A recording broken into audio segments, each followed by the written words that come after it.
जरांगे आता या गाडीमध्ये बसलेले आहेत, मात्र ते मुंबईवर जाण्यावर ठाम आहेत। देवेंद्र फडणवीस यांच्या सागर बंगल्यावर मी जाणार, त्यांना हवा तर माझा बळी घ्या, पण मराठा समाजाला ओबीसी मधूनच आरक्षण द्या, अशी आक्रमक मागणी त्यांनी केलेली आहे। आणि ही मागणी करताना मात्र त्यांनी देवेंद्र फडणवीस यांच्यावर अत्यंत गंभीर स्वरूपाचे आरोप केले।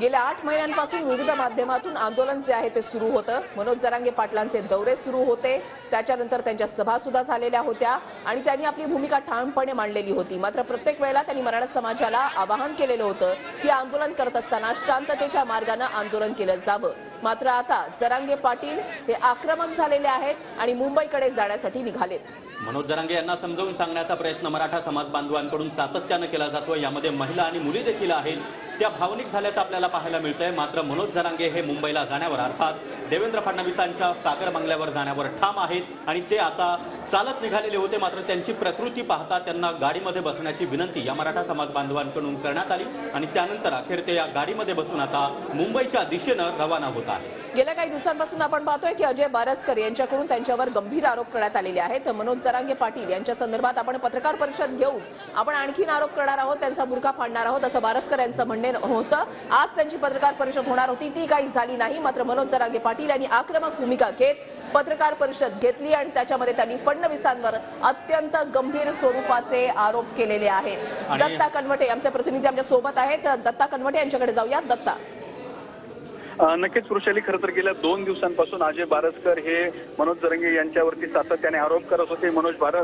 अजय बारसकर हे मनोज जरांगे पाटील यांचे जवळचे सहकारी सुद्धा राहिलेले होते आणि त्यांच्यासोबत त्यांनी आंदोलनात सुद्धा सहभाग घेतलेला होता। मात्र अचानक अजय बारसकर हे मात्र मनोज जरांगे यांच्या विरोधात बोलायला सुरुवात केली। त्यांनी गंभीर स्वरूपाचे आरोप सुद्धा केले, काही कॉल रेकॉर्डिंग सुद्धा अजय बारसकर यांनी समोर आणल्या होत्या आणि आज त्यांनी एक गौप्यस्फोट करणार असं सुद्धा सांगितलं होतं। मात्र तत्पूर्वी मनोज जरांगे यांनीच या ठिकाणी पत्रकार परिषद घेतली। ज्या पत्रकार परिषदेत त्यांनी देवेंद्र फडणवीस यांच्यावरती गंभीर स्वरूपाचे आरोप केले आणि आता मनोज जरांगे जे आहे ते मुंबईच्या दिशेने निघालेले आहेत। त्यांच्यासोबत जमाव सुद्धा आपल्याला पाहायला मिळतोय, लोक त्यांना अडवत आहेत सुद्धा। त्यांची तब्येत बरी नसल्यामुळे त्यांना वारं घालण्याचा सुद्धा लोकांकडून रस्त्यावरती आपल्याला पाहतोय की प्रयत्न सुरू असल्याचं आपल्याला पाहायला मिळतं आहे।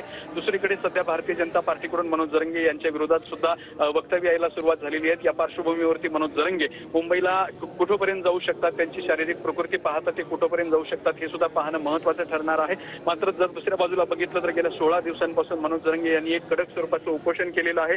ज्या उपोषणामुळे मनोज जरांगे यांची प्रकृती ही चांगलीच खालावलेली आहे, त्यामुळे ते रस्त्याने चालू सुद्धा शकत नाहीयेत। अशक्तपणा सुद्धा त्यांच्या अंगामध्ये आहे। फक्त न्यायालयाच्या सांगण्यावरून त्यांनी औषधोपचार घेतले होते आणि पाणी सुद्धा प्यायला सुरुवात केली होती। मात्र त्यांनी स्पष्ट केलेलं आहे की काल रात्रीपासून त्यांनी पाणी सुद्धा बंद केलेलं आहे।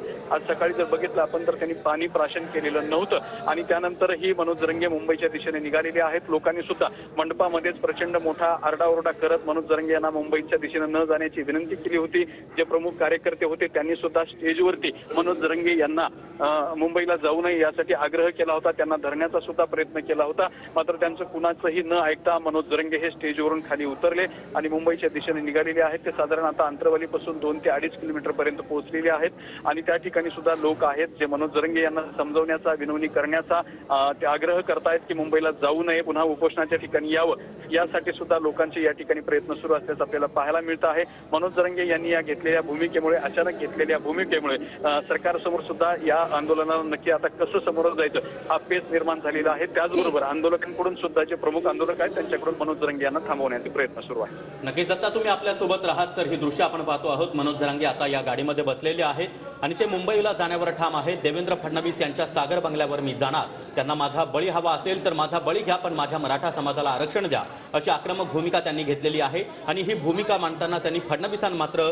गंभीर आरोप केलेले आहेत। माझा एन्काउंटर करण्याचा, मला सलाईनमधून विष देण्याचा फडणवीसांचा डाव होता आणि म्हणूनच मी सलाईन घेणं बंद केलं, अशी गंभीर आरोप देखील मनोज जरांगे यांनी फडणवीसांवर केला।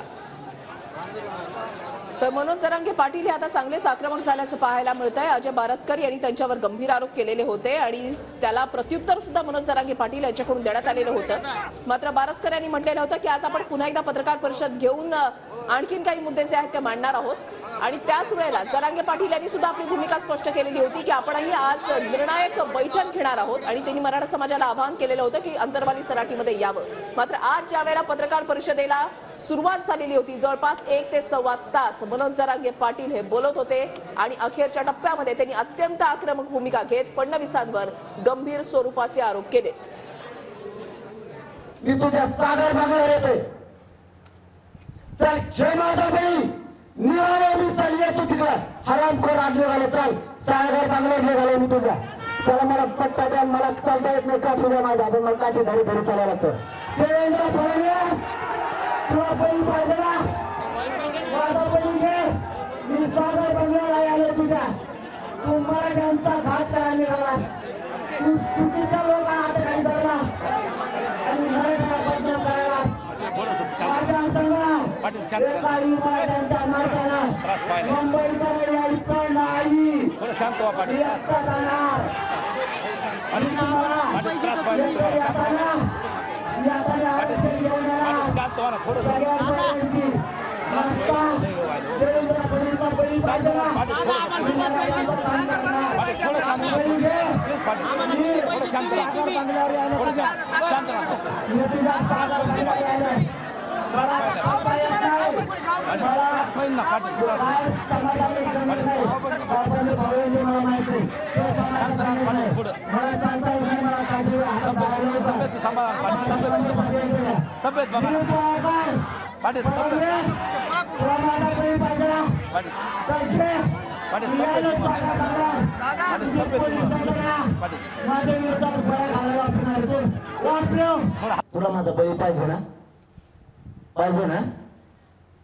इथं उपोषण करणं मरण्यापेक्षा मी कोणाच्याच वाहनात बसणार. मी तुझ्या सागर बंगल्यावर पायी येतो. मध्ये जर मेलो, मी मध्ये अन्न घेणार नाही, असंच उपोषण करत जाणार. त्याच्या दारात माल नेऊन टाका. त्याला बळी पाहिजे माझा, पण एक तर आता मला माघारी आणा तुम्ही मेलेलं म्हणून, आणि मला हट्ट करायचा नाही कोणी. मेला म्हणून एक तर माघारी आणा. नसता येताना गुलाल घेऊन येतो सगळ्या स्वाऱ्यांचा, मराठ्यांसाठी फुटत नाही मी त्याला. आता त्याला दाखवतोच आता मराठी काय असते. समाज जर म्हणला बाजू सरकत, मी 1 मिनिटात बाजू सरकतो. मला काय हवं नाही कशाची, ना मला आमदार व्हायचं ना मंत्री व्हायचं. यांना शिवाय दिलेल्या सगळ्यात जास्त लागल्यात त्या दिवशी, आणि 10% घ्यायना. या दोन्हीचा दात धरलाय त्यांनी माझ्यावर. एकनाथ शिंदे साहेबांनी पण, देवेंद्र फडणवीस साहेबांनी पण, आणि या अजितदादा पवारांनी पण. देवेंद्र फडणवीस पलटी जर तुझ्यावर पलटली, बामने कावा संपला, तो बी संपला, भाजप संपली. संपू नको, मी भाजप संपायला नाही आलो. मला काही पक्षात देणं घेणं नाही. मला माझ्या मराठ्यांसाठी सगळ्या स्वारीची अंमलबजावणी पाहिजे. ती दे, माझा विषय संपला. मी ना राजकारणात येणार ना बाजूला कुठं काय. मला सगळ्या स्वारीची अंमलबजावणी पाहिजे. मराठ्यांना ज्याला मतदान करायचं त्याला करते, मला देणं घेणं. तर मनोज जरांगे आता मुंबईच्या दिशेने रवाना झालेले आहेत. आपण पाहतोय की ते गाडीमध्ये बसलेले आहेत. त्यांची प्रकृती चिंताजनक आहे, नाजूक बनलेली आहे. मात्र मी सागर बंगल्यावर जाणार आणि फडणवीसांना भेटणार. त्यांना माझा बळी हवा असेल तर बळी घ्या, पण मराठा समाजाला आरक्षण द्या, अशी आक्रमक भूमिका मनोज जरांगे यांनी घेतली आहे. सगळे सोयऱ्यांची अंमलबजावणी करून घेणारच असं जरांगे यांनी